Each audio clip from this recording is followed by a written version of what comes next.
Hi guys, welcome back to my channel. So in today's recipe idea, I am going to show you how to make the most delicious hummus.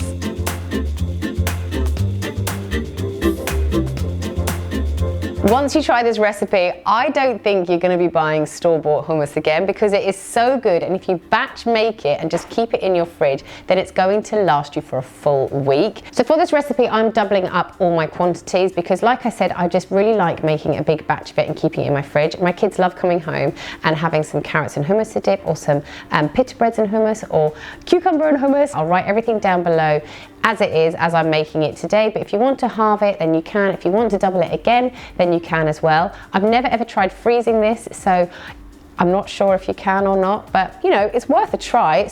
Maybe freeze a little tiny batch so you know, because it is such a good thing to just have like in your fridge or in your freezer if you can, to pull out whenever you need it. Right, so let's get straight on into this recipe. I've obviously made it in advance, so I'm just going to tuck in while the camera rolls.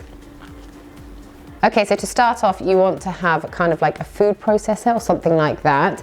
I know they can be quite expensive, but this one's actually just from Aldi. It was £40. It came with loads of adapters as well. So I am using this kind of double blade adapter, and I just pop it into my food processor, and then I am ready to go. So the first thing you want to do is drain your chickpeas off really well and just rinse them off, and then you want to add them into your food processor. You then want to go in with 2 tablespoons of tahini. Tahini is just sesame seeds like crushed down into almost like a peanut butter, so you can even have this on toast if you want to. So when you buy it, I would say buy a big one, because once you make this once, you will want to make it all the time. And then for me, the secret ingredient is some cumin, so I'm going to go in with 2, not heaped, just kind of flat teaspoons of cumin.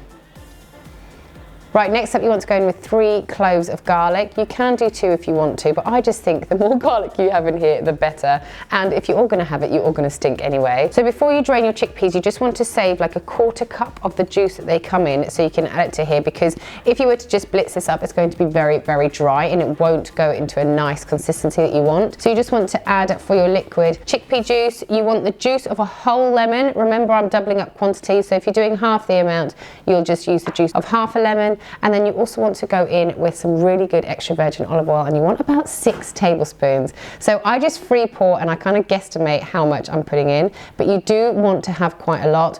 Quite often, once you blitz this up, you'll realize you need a little bit more as well. So don't be shy when it comes to your olive oil, just go for it.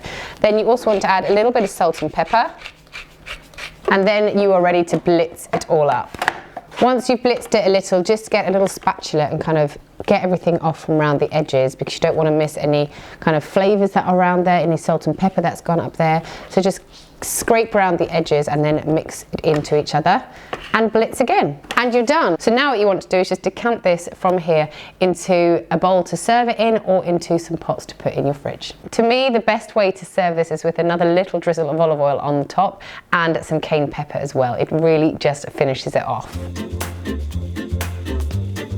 Thanks so much for watching today's video. I hope you enjoyed it. Let me know if you give this recipe a try and what you think of it.